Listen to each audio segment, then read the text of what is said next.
My name is Claire Donovan, and I never thought a single text could erase decades of tradition. It was 7:14 a.m. when my phone buzzed on the nightstand.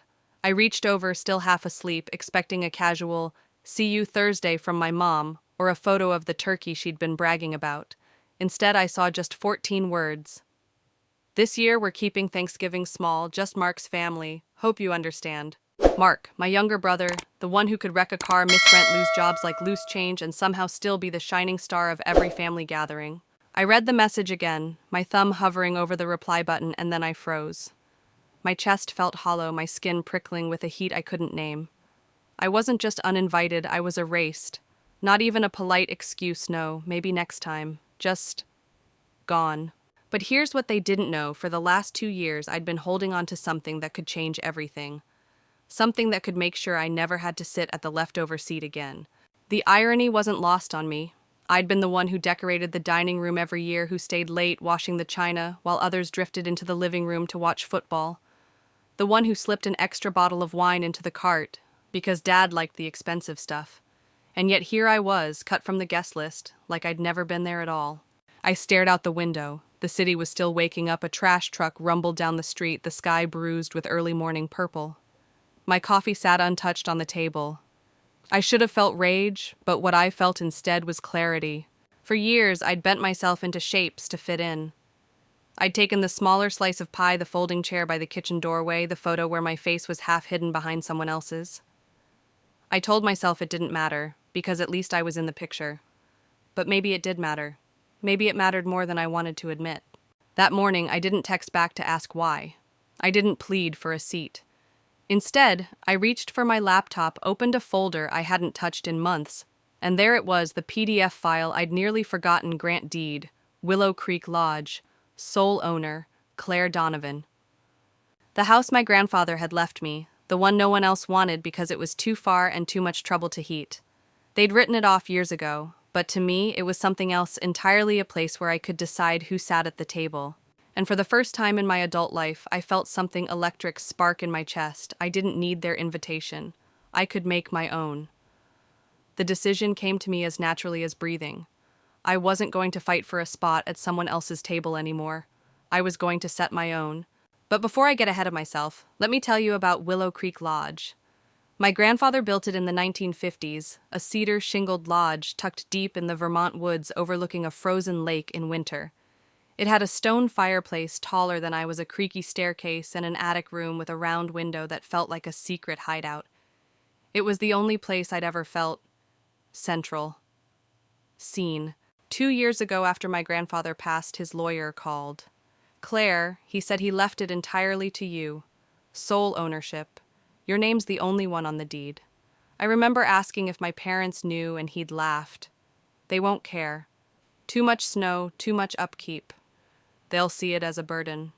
And that's exactly why I never told them. I didn't want to argue over something they'd already dismissed. But now that burden was about to become my refuge. Still holding my phone, I typed a simple reply to my mother's text, "Understood. Wishing you a warm Thanksgiving."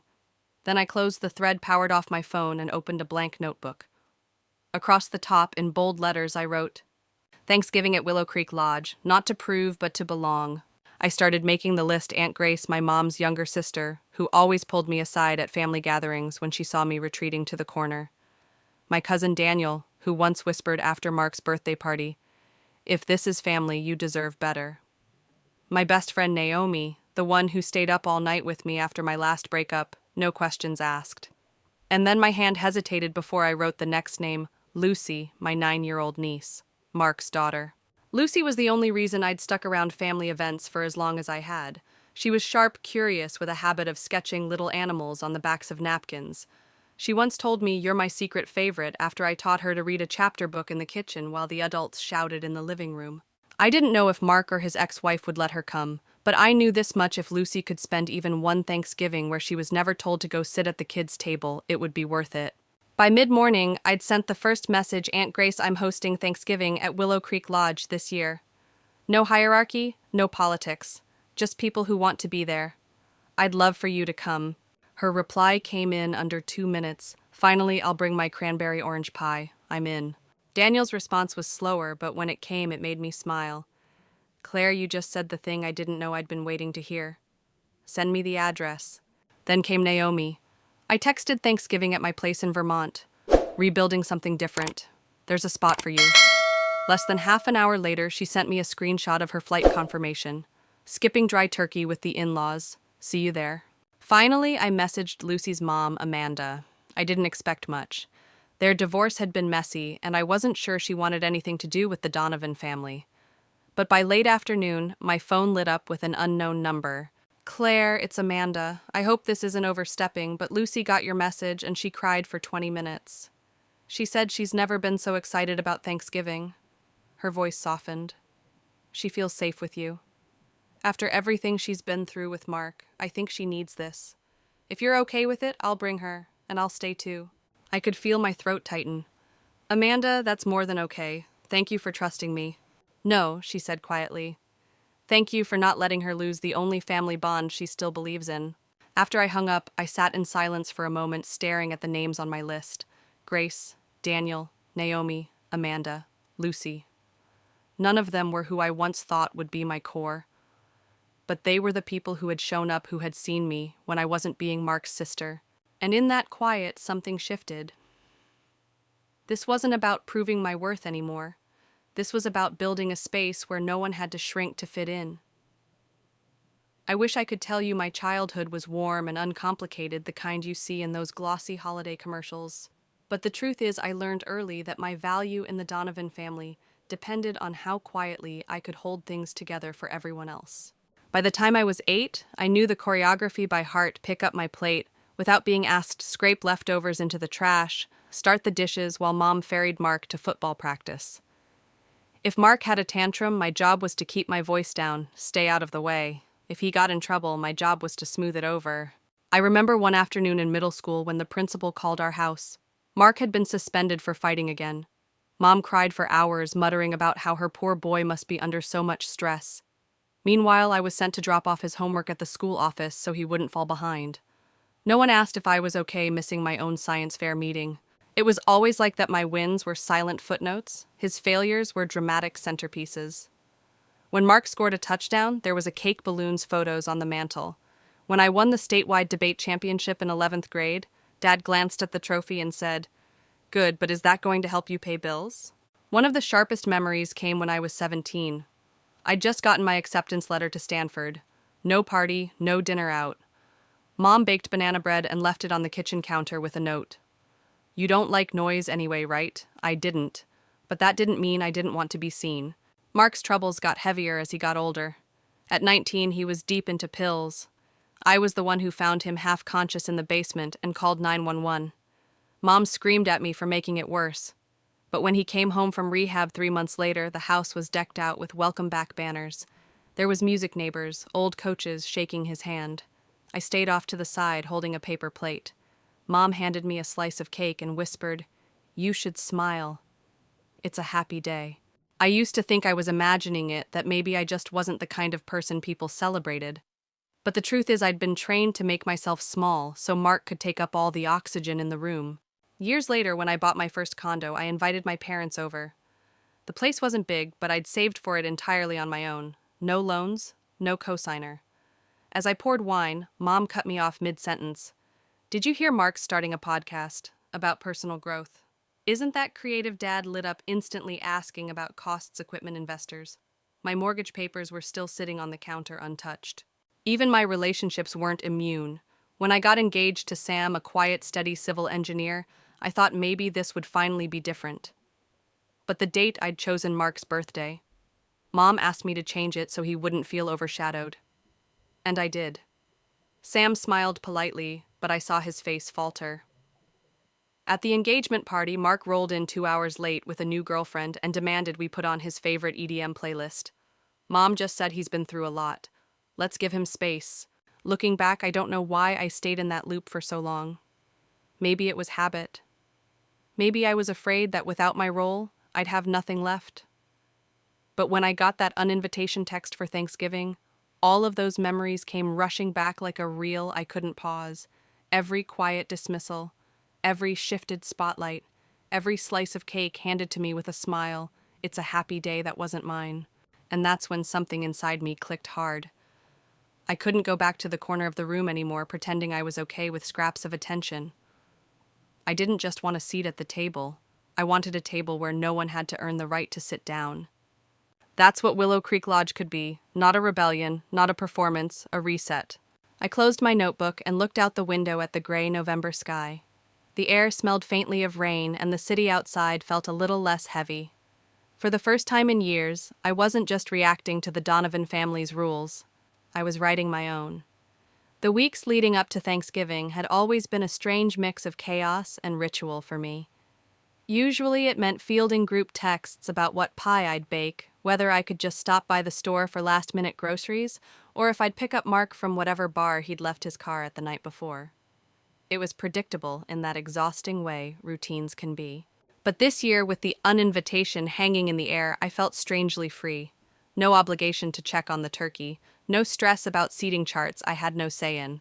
Instead, I was crafting my own list, my own menu, my own rules. Still, old habits die hard. One evening, I found myself scrolling through old photos from past Thanksgiving's table settings. I'd arranged dishes, I'd cooked candles, I'd lit. In almost every picture, I was either behind the camera or half hidden in the background. My smile looked polite, not joyful. I thought about how my parents had perfected the art of praising Mark in front of others. He's so creative, they'd say about his latest half-finished project. He's resilient after his second stint in rehab. But me? My successes were always couched in caveats. Claire's doing well, but she works too much. She's smart, but she's not very social. It wasn't that I wanted endless applause, I just wanted to be seen without a disclaimer. That's why Willow Creek mattered so much. It wasn't just a place. It was a clean slate. No one there would be seated at a main table while others got shuffled to a side table in the corner. No one would be told they were too much or not enough to be celebrated. As I started to plan, I could almost hear my grandfather's voice. He'd been the only one in the family who noticed how much I carried.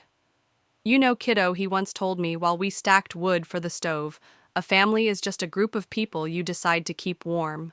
That memory pushed me to think carefully about who I wanted around my table. It wasn't just about inviting people I liked. It was about inviting people who had made me feel safe, welcome, and valued. People who didn't keep score. The logistics were a bit daunting. The lodge hadn't been used in years. I'd need to arrange for cleaning stock the kitchen and make sure the heating system still worked. But every item on that to-do list felt energizing. This wasn't busy work to please someone else. This was building something for myself. In quieter moments, doubt crept in. Was I overreacting to that text? Would my family see this as some grand act of defiance? I could almost hear my mother's voice. "You're being dramatic, Claire." But then I remembered they'd excluded me without hesitation. They hadn't worried about how it would feel for me, so why was I still worrying about them? I went back to my guest list, letting myself picture each arrival. Aunt Grace pulling up in her old Subaru, smiling like she'd been waiting for this day for years. Daniel stepping out with a bottle of wine and a lopsided grin. Naomi rushing in from the airport, scarf askew, suitcase in tow. And Lucy bounding up the steps, cheeks red from the cold eyes wide at the sight of the big round attic window. Those images felt like oxygen.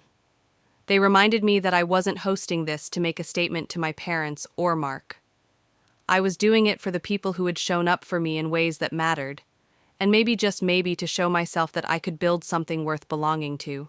Outside my apartment, the rain had started again, tapping against the windows. I imagined that same rain falling over the lodge's cedar roof, the smell of wood smoke curling into the Vermont air. It was starting to feel real. I picked up my phone and typed the first supply order: fresh linens, new dinnerware, a long table runner in deep cranberry red. As the confirmation email landed in my inbox, I realized I was smiling, not the polite smile from those old photographs, but something genuine. This was the first Thanksgiving in my life where I wasn't just filling a seat, I was setting the table. The next morning, I brewed coffee and sat at my small kitchen table, my guest list spread out in front of me. Seeing those names written in my handwriting felt different from looking at a holiday invite list my mother used to circulate. Back then, the names were predictable, almost ceremonial. The right people, the obligations. This list was the opposite.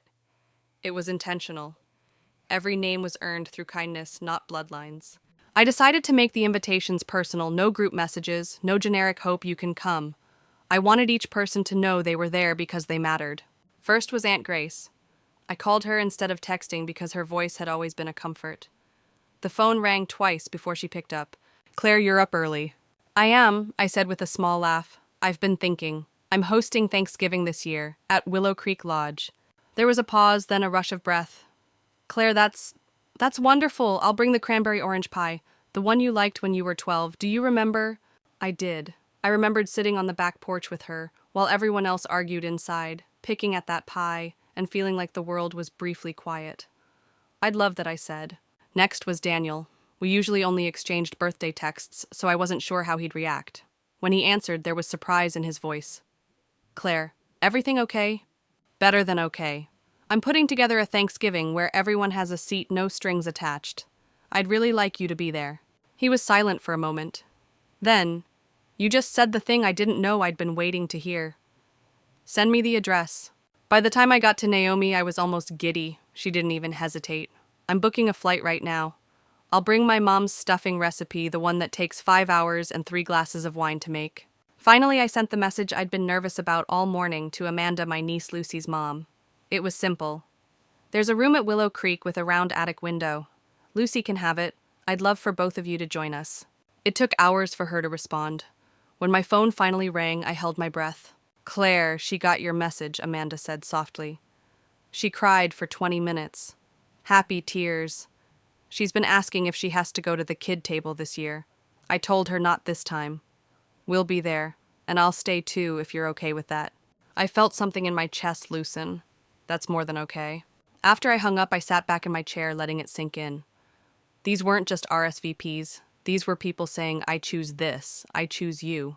And for the first time in a long time, I realized that maybe I didn't need my parents' recognition to feel like I belonged somewhere. I'd been chasing approval like it was oxygen, but here was proof that I could breathe just fine without it. CTA Bosung number 1, Hoi I Kien, comment, "What about you?" If you could invite anyone, absolutely anyone, to a table where every seat is equal, who would it be? Tell me in the comments. I'm genuinely curious because this list I just made, it's changing everything. That question stayed with me as I closed my notebook. I wasn't building this gathering to show my family what they were missing. I was building it to remind myself, and maybe a few others, that we don't have to keep sitting where we're told. This wasn't about rebellion. It was about reclamation. The following weekend, I drove up to Vermont to see Willow Creek Lodge with my own eyes before the big day. I hadn't stepped foot inside since the summer after my grandfather died. Back then, it felt too heavy, like walking into a photograph you weren't ready to look at yet. The road was quiet, the kind of quiet that swallows up the hum of the engine. As the miles rolled by, the trees turned into bare-limbed silhouettes and the air grew colder. When I finally rounded the bend and saw the cedar shingles and stone chimney, a rush of something, maybe nostalgia, maybe relief, hit me. Unlocking the front door, I was greeted by the faint smell of wood and old pine. The living room was exactly as I remembered: the massive fireplace, the windows stretching across the wall facing the lake, the long wooden table covered in a dusty linen cloth. I ran my hand over the table. It was sturdy, still solid after all these years. This would be the table. No side tables, no folding chairs in another room. Every single person who came would sit here together. I started walking through each room, making mental notes: fresh linens for the bedrooms, new curtains for the attic window, a rug for the hallway so Lucy wouldn't slip in her socks. In the kitchen, I opened cabinets and smiled when I found my grandfather's cast-iron skillet still hanging above the stove. I'd use it for the cornbread. By midday, I had a plan. The attic room for Lucy decorated with string lights and a quilt. Aunt Grace in the downstairs bedroom near the fireplace. She hated stairs. Daniel in the guest room overlooking the lake. Naomi in the little corner room with the writing desk, perfect for her morning coffee rituals. Amanda in the room next to Lucy's so they'd both feel safe and close.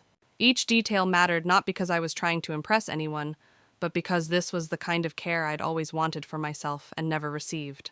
By late afternoon, I was outside stacking wood for the fireplace.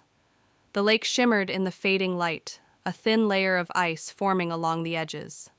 For a moment, I imagined the sound of laughter spilling out of the house, the clink of glasses, the low hum of people who wanted to be there. That's when a memory came back sitting on the back steps as a kid watching the main table through the dining room window. The adults were laughing at something Mark had said, the candlelight making everything seem warmer than it really was. Inside that glass, there was no seat for me. I remember wondering what it would take to be in that light. Now I knew. You didn't wait for someone to pull out a chair. You built your own table. I went back inside and wrote the menu on a large chalkboard I found in the pantry. Turkey, roasted vegetables, stuffing, cornbread, Naomi's stuffing, Aunt Grace's pie. And at the bottom, I wrote in big letters, "Everyone welcome." I stepped back, took a photo, and sent it to my guest list with the caption, "Getting ready for all of you. Bring nothing but yourself and maybe an appetite."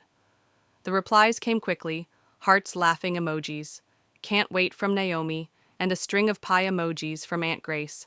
I stood there, phone in hand, smiling to myself. This was it. The start of something I'd been craving for decades without even knowing its name.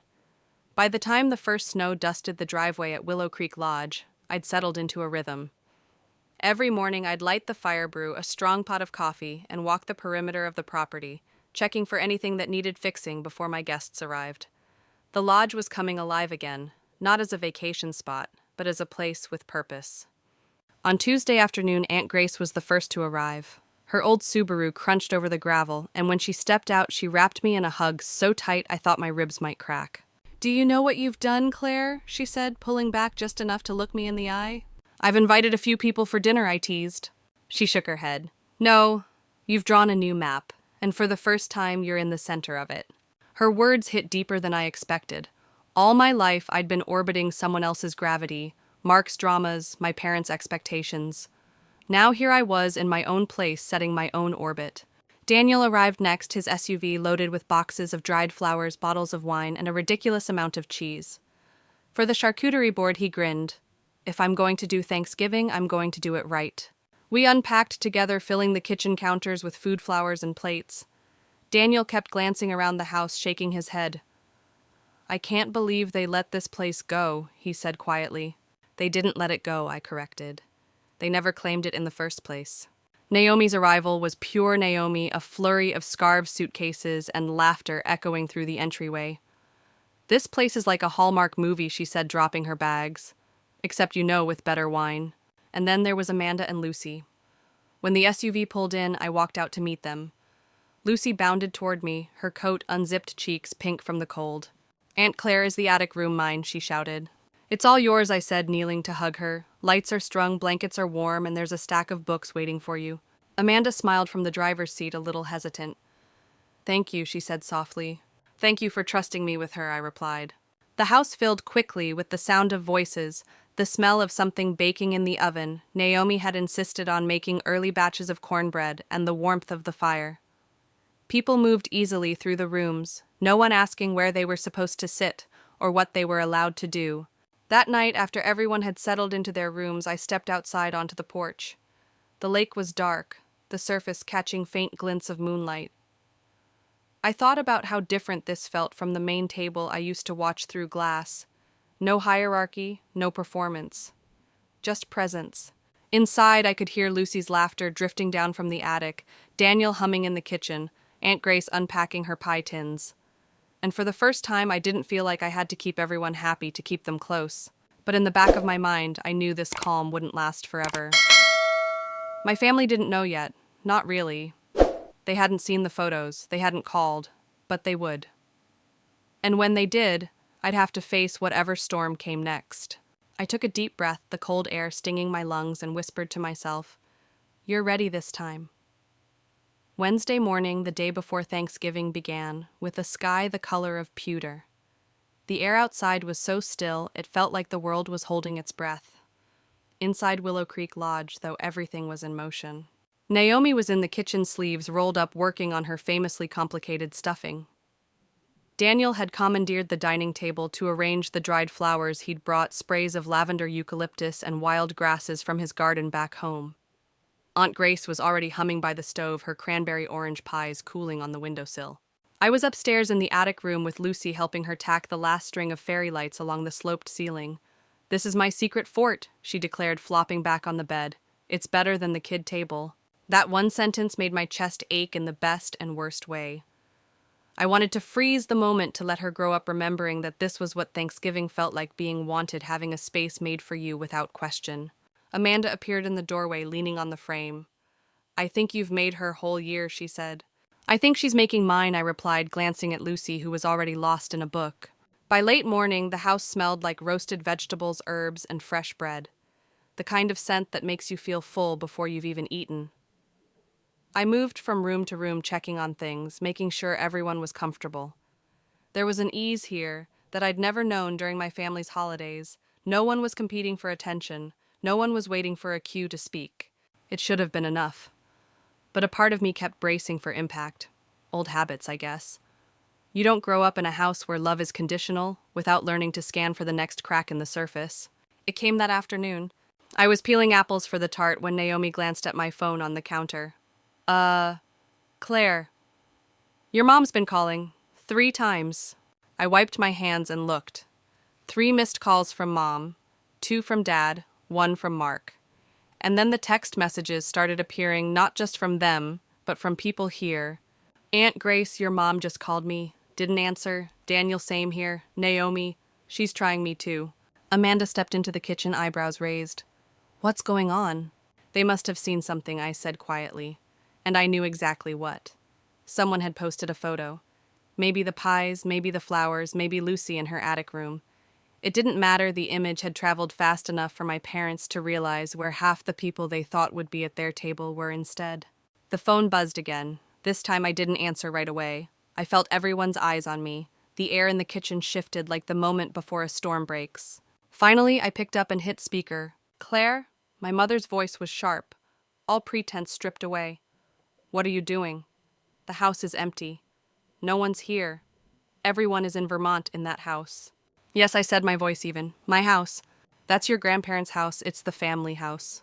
It's in my name. You know that." There was a pause, then her voice came back tighter. "You did this to hurt us. This is control. Manipulation." I took a breath. "No. This is a boundary." The silence that followed was heavy. Somewhere behind me, the oven timer beeped. My father's voice cut in low and stern. "You're tearing this family apart." "No," I said again, feeling the steadiness in my own voice. "I'm redefining what family means." I could sense the shock in the room, not just from the people on the line, but from the people standing around me. For the first time, I wasn't explaining or apologizing. I was just stating the truth. Thanksgiving morning dawned with a soft flurry of snow drifting across the lake. From the porch, I could see the first thin ice stretching like glass along the shoreline.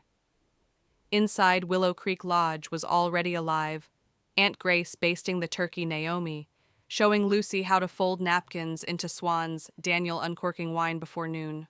I should have been able to just stand there soaking in the sound of laughter and the smells of cinnamon and roasted garlic. But in the back of my mind, yesterday's phone call was still echoing. My parents' voices, sharp and accusatory, had carved a small hollow in my chest. I didn't have long to dwell on it. Around 10 a.m., a car pulled into the drive. Not one I recognized. The engine cut and a man stepped out, tall, broad-shouldered, in a heavy navy coat. The knit beanie hid most of his hair, but when he looked up, I froze. Evan. The name slipped out before I could stop it. We hadn't spoken in years. He'd been the only person to ever stand up to my father the night I won the state's Young Attorney Award. He told Dad point blank, "She doesn't need your approval to matter." My parents never forgave him for that, and eventually I let their disapproval push him away. He walked up the porch steps slowly, like he was giving me the choice to meet him halfway. "I didn't get an invite," he said quietly, "but I got a letter from Lucy." From his coat pocket he pulled out a folded sheet of paper. I opened it and saw Lucy's handwriting, uneven but determined. "Uncle Evan, Aunt Claire laughs with me, but I can tell her eyes are sad. If you can please come. Don't tell Dad. She needs someone next to her." I looked back at him, blinking hard. "Why now?" "Because," he said, his voice steady, "you shouldn't have to do this alone."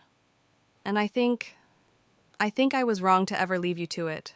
Inside, I could feel the warmth of the fire spilling into the hall, the smell of pie and bread wrapping around us. I took a step back, holding the door open. "Then come in. Just know Aunt Grace takes the salt shaker very seriously." That earned a small smile from him, the same as years ago. When we stepped inside, the room went quiet for a beat. Not in judgment, just in surprise. And then Naomi grinned. "You're late." but I guess we'll let it slide if you peel potatoes. By midday, Evan had slipped seamlessly into the rhythm of the house, chatting with Daniel, listening to Lucy's endless stories, laughing at Aunt Grace's commentary on turkey temperatures. It was almost disorienting how normal it felt to have him here again. But the peace was short-lived. Around 2 p.m., my phone buzzed. A text from Aunt Grace, though she was standing 10 feet away. "Your mom is calling me again. And Daniel, and Naomi. They know." I didn't even have time to process before my phone started ringing. Mom's number. Again. This time I didn't answer. I knew if I picked up, I'd spend the rest of the afternoon defending myself instead of being present. I glanced around the table where Lucy was drawing place cards, Naomi was humming, and Evan was leaning back in his chair content. These were my people. This was my table. Still, I couldn't ignore that knock on the horizon. My parents had never been the type to let something go quietly. If they'd seen photos, if they knew who was here, it was only a matter of time before they showed up. And when they did, I'd have to decide, do I open the door, or do I finally keep it shut? It was just after 3 in the afternoon when the knock came.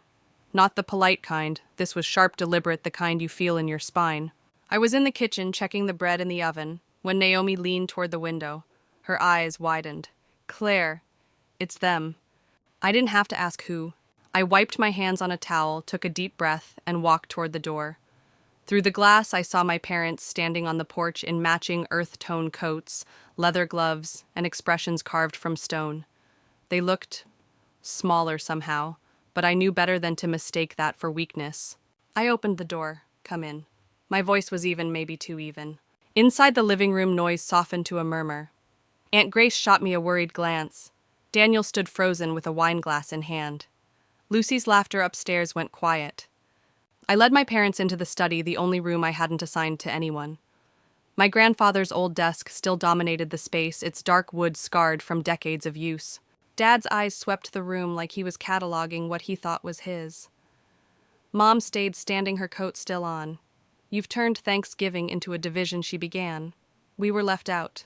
I moved to the desk, pulled open a drawer, and set a manila folder on top. This is the certified deed. Willow Creek Lodge sole owner Claire Donovan. No co-signers, no joint ownership, just me. Mom's lips thinned. You really want to humiliate us like this? No, I said, I don't want to be hidden anymore. She sat down slowly, her shoulders slumping in a way I'd never seen. Dad stayed standing, jaw tight. For 30 years, we've tried to hold this family together.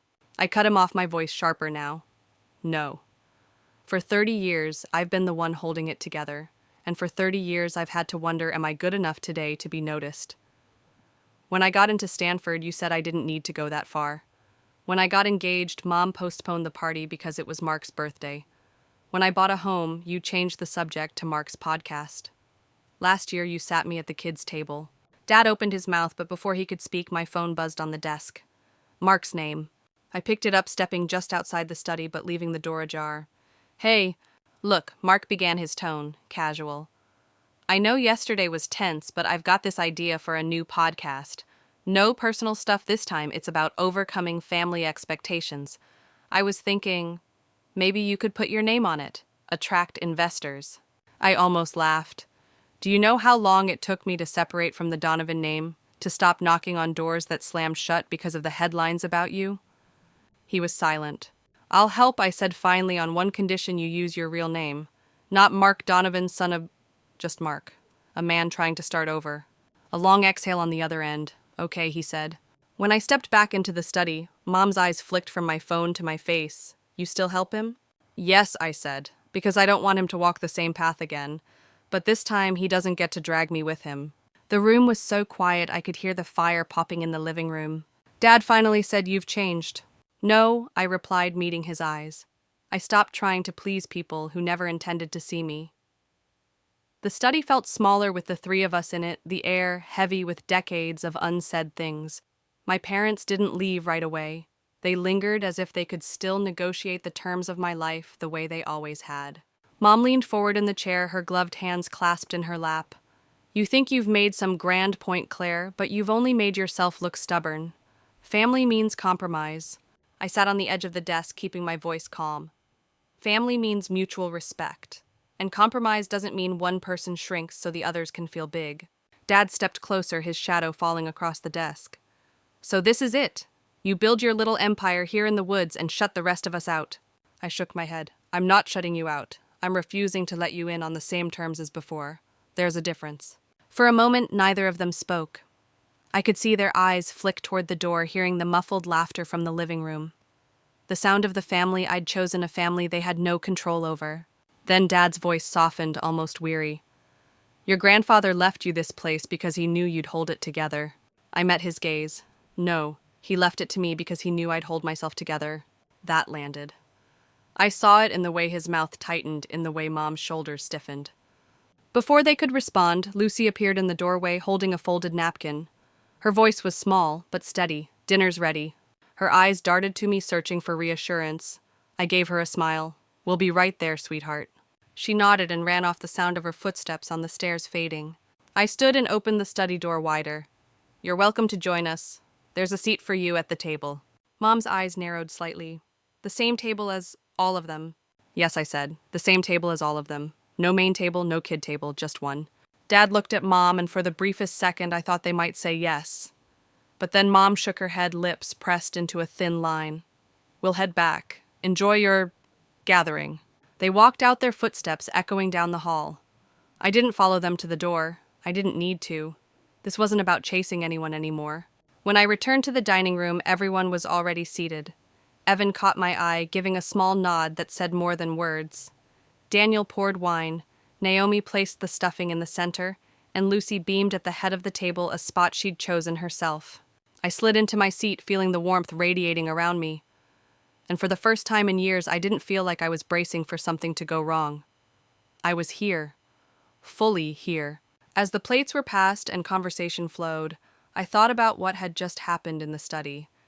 My parents had walked away from a table that was big enough for them. That choice was theirs. And mine was to keep building a space where no one had to wonder if they belonged. Dinner had the kind of warmth you can't fake, the fire glowing in the hearth, the clink of silverware, the low hum of voices overlapping in easy rhythm. Lucy told a long, winding story about a science project gone wrong, complete with hand gestures that nearly sent her water glass tumbling. Daniel and Naomi were in stitches. Aunt Grace kept topping up everyone's plates. And Evan seemed to belong here like he'd never been away. I let myself sink into it, the taste of perfectly roasted turkey, the rich comfort of mashed potatoes, the tart pop of cranberry sauce on my tongue. No one was measuring worth by titles or paychecks here. No one was glancing toward an invisible main table. It was a kind of peace I hadn't realized I'd been craving in my bones. After dessert, Aunt Grace's pie disappearing, slice by slice, people began drifting into the living room, some with mugs of coffee, others curled up on the big leather sofa. The air smelled of cinnamon and wood smoke, the kind of scent that could make you forget winter was just outside the walls. Lucy tugged at my sleeve. Can we play that game you taught me? The one with the questions? I smiled. 20 questions. She nodded, eyes bright. But about people here. So we started, everyone laughing as we guessed Naomi because she's the only one who could burn bread and still make it taste good. Or Daniel because he'd totally survive in the wild if you dropped him in the woods with nothing but cheese and a pocket knife. In the middle of our third round, a sharp wind rattled the windows. I noticed snow had started falling harder, the flakes thick and fast. The world outside was vanishing into white. I stepped away to add another log to the fire, and that's when I heard it, a faint, deliberate knock at the front door. It wasn't like the pounding from earlier when my parents had arrived. This was softer but somehow heavier, the kind of knock that carries a question you might not want to answer. Evan caught my eye from across the room. Expecting anyone else? I shook my head, no. The conversations behind me faded as I walked to the door. My hand hovered over the knob, that old habit of bracing myself creeping back in. When I opened it, the cold swept in, carrying with it a man I didn't recognize. Tall in a dark wool coat, his face half shadowed by the porch light. But there was something about his eyes, searching, urgent, that made my pulse jump. "Are you Claire Donovan?" he asked, his voice calm but edged with something that didn't match the gentle snowfall behind him. I glanced over my shoulder. Everyone in the living room was watching now. "Yes," I said slowly. "And you are?" He hesitated, then said, "Someone who owes your grandfather a debt. And if what I've heard is true, you might be in danger tonight." The room behind me seemed to inhale all at once. The room felt smaller the moment the door shut behind him. The stranger removed his gloves slowly, his gaze scanning the space, not in judgment, but in calculation, as if he were measuring the weight of every face in the room. I gestured toward the study. Let's talk in private. He nodded once, stepping past me. Evan followed without asking, positioning himself against the wall by the door. Whatever this was, I wasn't going to hear it alone. Inside, the stranger pulled a small leather-bound notebook from his coat pocket and placed it on my grandfather's desk. The cover was worn smooth, the edges frayed. This belonged to him, he said. I hesitated before picking it up. The leather was warm from his coat, the weight heavier than it should have been for its size. I opened the first page, my grandfather's handwriting, bold and deliberate. If you're reading this, I didn't tell you in time. My stomach tightened. Who are you? My name's Elias Ward, he replied. I worked with your grandfather for 30 years. We kept certain arrangements off the books. It was safer that way. Evan's jaw tensed. Arrangements for what? Elias looked between us, then said land. Ownership. And a series of debts your grandfather was collecting on debts that didn't belong to him, but to the family name. Some of them dangerous people. I set the notebook down, my fingers tingling. What does that have to do with me? Elias leaned forward. Before he died, your grandfather transferred everything, property deeds and certain obligations, into your name. Some see that as a target, especially now that you've brought people here, made this place visible again. I felt the ground shift under me. Are you saying someone might come after the lodge?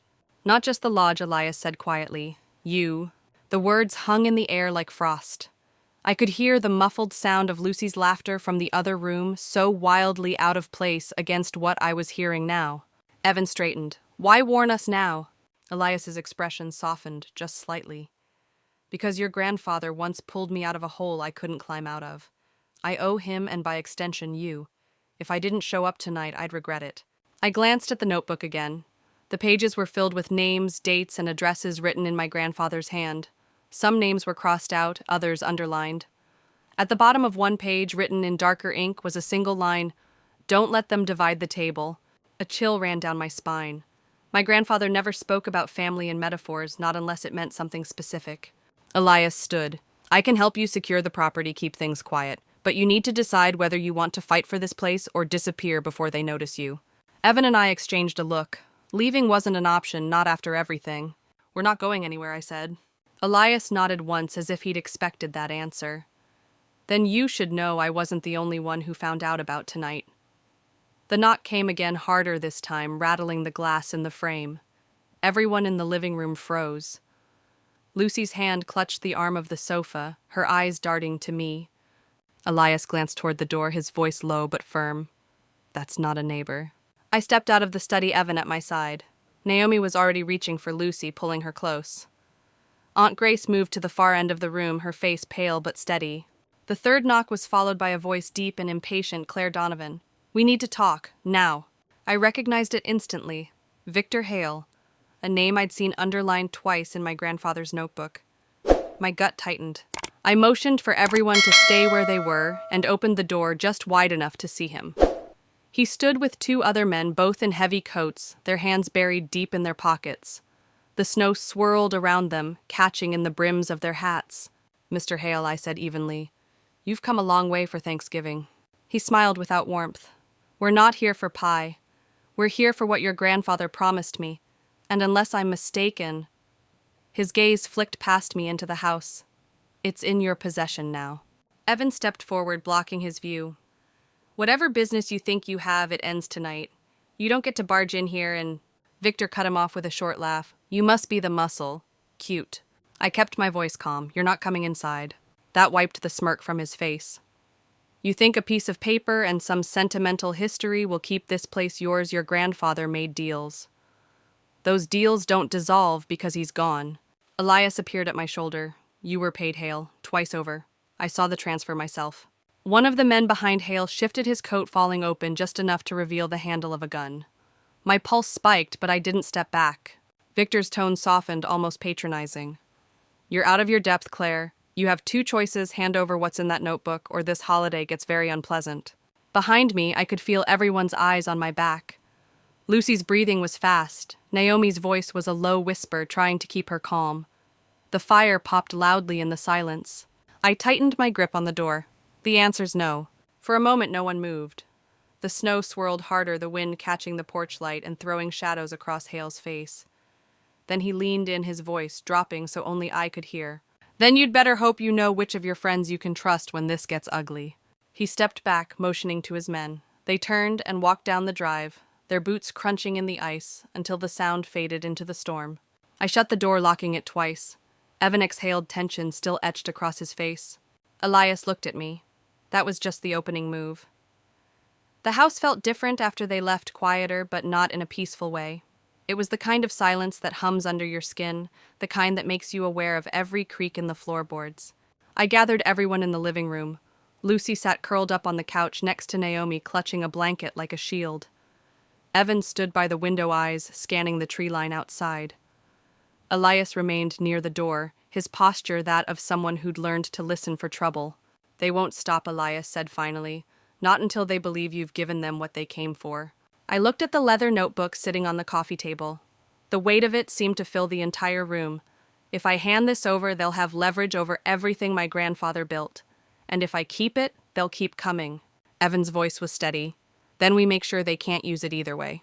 Everyone turned to him. What do you mean? I asked. Make copies of the important parts, burn the rest, he said. If there's no original, no one can claim it's the definitive record. You keep the truth, but take away its power to be weaponized. Elias nodded slowly. It's risky, but it might work. I thought about the long nights my grandfather must have spent writing those entries, the names and debts and arrangements that had kept him up. Maybe holding on to every detail wasn't protecting his legacy. Maybe it was just keeping the weight alive for someone else to carry. Let's do it, I said. We worked in the study page by page, copying down only what was necessary to protect the lodge property boundaries, legitimate agreements, proof of paid debts. The rest we set aside in a separate stack. By the time we finished, the snow had stopped outside, replaced by a moonlit stillness that made the world feel smaller. Evan built a fire in the old stone hearth outside. We stepped into the crisp night air, each of us taking turns feeding pages into the flames. The paper curled and blackened, the ink vanishing into smoke. Lucy watched from the porch, her face illuminated by the firelight. Does this mean they can't hurt us now? I met her gaze. It means they don't get to decide what happens here anymore. When the last page was gone, we stood there in the cold, the only sound the soft crackle of dying embers. Elias turned to me. You'll still need to be careful, but tonight you made it a lot harder for them to touch you. Inside, the warmth of the lodge wrapped around us like a second skin. We finished the night with mugs of hot cider, the earlier tension giving way to a quieter kind of resolve. As people drifted off to bed, I lingered by the fire, watching the shadows dance along the walls. I thought about Hale's warning, hope you know which of your friends you can trust. I did know. They were here, in this house. Next morning, sunlight spilled across the lake, turning the thin ice into a sheet of gold. The air was sharp and clean, carrying the faint scent of pine. Inside the lodge, the quiet wasn't heavy anymore, it was warm, like the pause after a good song before the next one begins. Lucy padded into the kitchen in her socks hair, messy from sleep, and wrapped her arms around my waist. It feels different today, she said. I smiled, pouring her a cup of cocoa. That's because we made it ours. Evan was already outside splitting wood for the next storm, and Naomi was humming while she folded laundry. Elias had left before dawn, but not without promising to check in his parting words, a reminder that safety wasn't just locks and fences, but people who stand when things get hard. As I stood at the window watching the lake, I thought about all the years I'd chased a seat at someone else's table, measuring my worth by how close they'd let me sit. Last night proved something I should have known all along. You don't wait to be invited to belong. You build your own table. The lodge wasn't just a place anymore, it was a choice. A choice to protect the people who showed up to create something no one could take away. And maybe that's what my grandfather meant in his note, don't let them divide the table. I turned back to Lucy, who was now drawing a picture of the lake, the lodge, and all of us standing in front. What's this one called? I asked. She grinned. Home. And in that moment I knew she was right.